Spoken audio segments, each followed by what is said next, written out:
ಅಂದರೆ ನಮ್ಮ ಸೇವಾ ಭಾರತಿ ಟ್ರಸ್ಟ್ ಏನಿದೆ ಉತ್ತರ ಪ್ರಾಂತ ಇದರಲ್ಲಿ 17 ಜಿಲ್ಲೆಗಳು ಹೆಡ್ ಆಫೀಸ್ ಹುಬ್ಬಳ್ಳಿಯಲ್ಲಿದೆ. ಅವ್ರದ್ದು ಏನು ಕೆಲಸ ಅಂತಂದರೆ ಸ್ಲಮ್ ಇರುವ ಮಕ್ಕಳಿಗೆ ಸಾಯಂಕಾಲ 5:30 ಇಂದ 7:30ವರೆಗೆ ಮಕ್ಕಳಿಗೆ ಯಾರಿಗೆ ವಿದ್ಯಾಭ್ಯಾಸ ಕಲಿಸೋದಾಗೋದಿಲ್ಲ ಅಂಥ ಮಕ್ಕಳಿಗೆ ವಿದ್ಯೆಯನ್ನು ಏನು ಕಲಿತ್ರಿ ಅನ್ನೋ ಅವರಿಗೆ ವಿದ್ಯೆಯನ್ನು ಕಲಿಸ್ತಾರೆ. ಪ್ಲಸ್ ಅವರಿಗೆ ಅವ್ರ ಜೀವನವನ್ನು ನಿರೂಪಣೆ ಮಾಡುವ ಎಲ್ಲ ಶಕ್ತಿಗಳು ಅವರಿಗೆ ತುಂಬುತ್ತಾರೆ.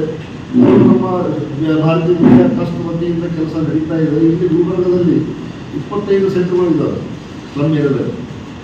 ಅಂಥ ಇದರಲ್ಲಿ ಹೋಗಿ ಅವರು 2 ತಾಸು ಸ್ಪೆಂಡ್ ಮಕ್ಕಳಿಗೆ ಜೊತೆ ಕೂಡಿ ಅಂದರೆ ಮೊದಲು ಪಾಲಕರಿಗೆ ಮನವೊಲಿಸಬೇಕಾಗ್ತದೆ. ಪಾಲಕರಿಗೆ ಮನವೊಲಿಸಿ ಮಕ್ಕಳಿಗೆ ಹೀಗೆಲ್ಲ ಶಿಕ್ಷಣ ಸಂಸ್ಕಾರ ಮತ್ತು ಅದ್ರ ಬಗ್ಗೆ ಅರಿವು ತಿಳಿಸ್ತೀವಿ ಅಂತ ಹೇಳಿದ್ಮೇಲೆ ಸ್ವಲ್ಪ ಕೆಲವೊಬ್ಬರು ಅವಾಯ್ಡ್ ಮಾಡ್ತಾರೆ. ಆಮೇಲೆ ಅವ್ರಿಗೆ ಒಳ್ಳೆಯ ಕೆಲಸ ಮಾಡ್ತಾ ಇದ್ದಾರೆ, ಆಮೇಲೆ ಕಳಿಸ್ತಾ ಇದ್ದಾರೆ.